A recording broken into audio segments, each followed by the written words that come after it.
Endi qo'shniga yaxshilik ehson qilish haqida ham Rasululloh marhamat qiladilarki, kimning Allohga va oxirat kuniga iymoni bo'lsa, qo'shnisini izzat ikrom qilsin.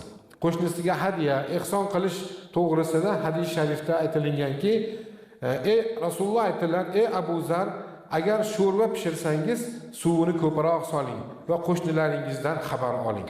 Imom Muslim rivoyatlari. Demak, o'sha qo'shnini hurmatini joyiga qo'yib, unga bir xayr-saxovat qilib turishlik ham deyilyapti. Mana bu qo'shnichilik haqlariga kirar ekan. Keyingisi qo'shnidan yetadigan ozor, aziyatlarga ham sabr qilishlik. Endi qo'shniga aziyat, bir ozor yetkazmaslik bu ham eng katta bir haqiqiy bir musulmon odamning fazilati. Endi oldingi o'sha salaf solihlarimiz bunga qattiq amal qilishgan. Mana Hasan Basri rahmatullohi alayhi bu haqda shunday deganlarki, ya'ni chiroyli qo'shnichilik aziyat bermasligini o'zida emas, balki qo'shnining aziyatiga sabr qilishdir. Demak, aziyat bermaslik to'g'risida biz aytdik yuqorida, endi kelsa hattoki o'sha aziyatga sabr qilishlik. Bu ham deyilyapti, o'sha qo'shnichilik haqlari bo'lar ekan.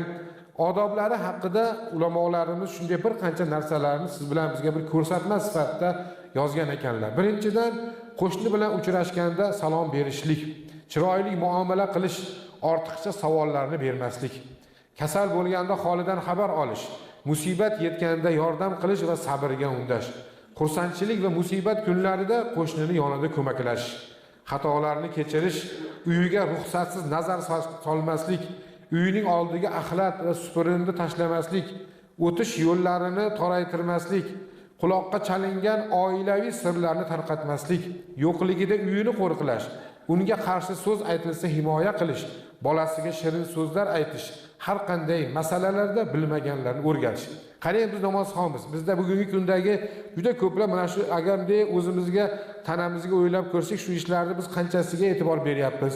Mana uyiga nazar solmaslikdan tortib, uyini oldiga axlat supurini tashlamaslik, o'tish yo'llarini toraytirmaslik. Biz ko'pincha hattoki kunduzi ham yo kechasi ham ba'zi insonlar bor, o'sha eshigin tagiga, ko'cha-ko'yga biror narsani to'sib qilib qo'yadi. Bir mashinada kelgan odam haligi joyda bir aylanib shu asli darvoza tashqari ko'cha tomon o'sha yerdan bir imkoniyatni yo'q darajaga olib kelib qo'yiladi. Vaholanki biz musulmonlik da'vosidamiz. O'sha xonadonlarning egalari ham musulmon. Ya'ni biz ko'p joylarda buni guvohi bo'ldikki, ba'zi bir o'zimiz shaharda ham bor, boshqa tuman shaharlarda ham borganda, hatto masjidga qo'shni bo'lib turgan joylar ataylab eshigin tagiga shag'al qumni to'kib qo'ygan, maqsad kelgan o'sha nima, o'sha darvozaxonasiga kirmasdan, o'sha 3-4 metr joyga kirib mashinani qaytarib olmas. Endi bu narsani biz o'zimizda guvoh bo'lganimiz oddiy o'sha insonlarda ham ko'r. Shuning uchun ham yo'lda toraytilishi, birovga ya'ni qiynalishiga sababchi bo'linadigan bo'lsa, u hali yuqorida aytilgandek gap. Haligi ayolga taalluqli bo'lgan narsa bizga ham taalluqli. Rasulullohning hadislaridagi, demak, o'sha namozini o'qiydi, ro'zasini tutadi, xayr ehsonni qiladi, nafl ibodatlargacha do'ndirib qiladi, lekin o'sha birovga azor beradi deganda Rasululloh nima dedilar? U ahli do'zax dedilar. Demak, shuning uchun ham ayniqsa bugungi kundagi siz bilan biz eng katta bir nimamiz shunaqa bir qo'shniga, atrofdagi ko'cha-ko'ydan o'tadiganlarga beradigan aziyatini shu yo'lda toraytirish va bo'lmasam bir unga bir qiyinchilik tug'dirish maqsadida yo'llar to'sib qo'yishlik. Shuning uchun ham muhtaram jamoat albatta shu narsalarga ham juda ham yaxshi bir e'tibor berishi lozim bo'ladi. Biz bu yerda qisqagina qilib bu nimalarni mana aytib o'tdik. Alloh taolo barchalarimizni qo'shnichilik haqlarini ado qilishlikka Alloh muyassar qilsin. Hattoki qo'shni deganda nafaqat shu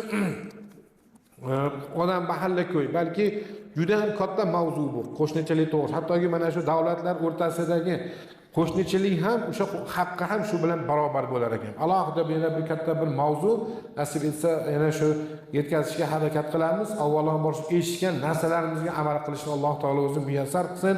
Qo'shnilarni bir-biri bilan hamjihat bo'lishligi, shu yurtni obodonchiligi, yurtni tinchligi, xotirjamligi uchun katta bir hissa qo'shadi. Alloh mana shu haqlarni ado qilishga hammamizni muyassar qilsin.